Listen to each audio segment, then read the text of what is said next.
In the beginning, God created the heavens and the earth. Now the earth was formless and empty. Darkness was over the surface of the deep, and the Spirit of God was hovering over the waters. And God said, "Let there be light." And there was light. God saw that the light was good, and He separated the light from the darkness. God called the light day, and the darkness He called night. And there was evening, and there was morning, the first day. And God said, "Let there be a vault between the waters to separate water from water." So God made the vault and separated the water under the vault from the water above it. And it was so. God called the vault sky. And there was evening and there was morning, the second day.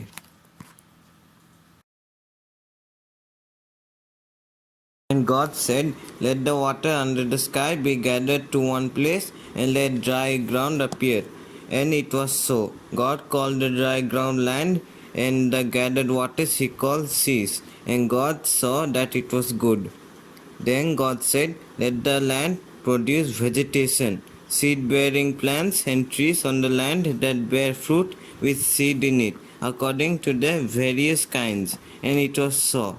The land produced vegetation, plants bearing seed according to their kinds, and trees bearing fruit with seed in it according to their kinds. And God saw that it was good. And there was everything.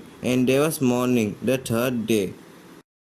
And God said, "Let there be lights in the vault of the sky to separate the day from the night, and let them serve as signs to mark seasons and days and years. And let them be lights in the vault of the sky to give light on the earth." And it was so. God made two great lights, the greater light to govern the day, and the lesser light to govern the night. He also made the stars. God set them in the vault of the sky to give light on the earth, to govern the day and the night, and to separate light from darkness. And God saw that it was good. And there was evening, and there was morning, the fourth day. And God said, "Let the water teem up with living creatures, and let birds fly above the earth across the vault of the sky." So God created the great creatures of the sea and every living and moving thing with which the water teems, according to their kinds, and every winged bird according to its kind. And God saw that it was good. God blessed them and said, "Be fruitful and increase in number, and fill the water in the seas, and let the birds increase on the earth."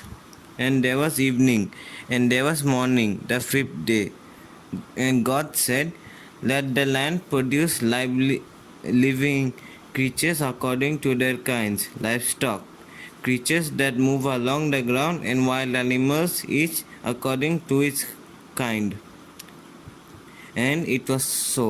God made the wild animals according to their kinds, the livestock according to their kinds, and all the creatures that move along the ground according to their kinds. And God saw that it was good. Then God said, "Let us make man beings in our image, in our likeness, so that they may rule over the fish in the sea and the birds in the sky, over the livestock and all the wild animals, and over all the creatures that move along the ground."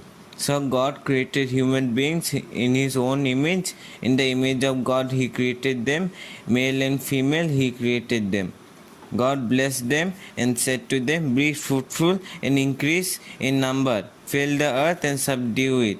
Rule over the fish in the sea and the birds in the sky, and over every living creature that moves on the ground." Then God said, "I will give you every seed-bearing plant on the face of the whole earth, and every tree that has fruit with seed in it. They will be yours for food. And to all the beasts of the earth, and all the birds in the sky, and all the creatures that move on the ground, everything that has breath of life in it, I will give every green plant for food." And it was so. God saw all that He had made, and it was very good. There was evening, and there was morning, the sixth day. Thus the heavens and the earth were completed in all their vast array.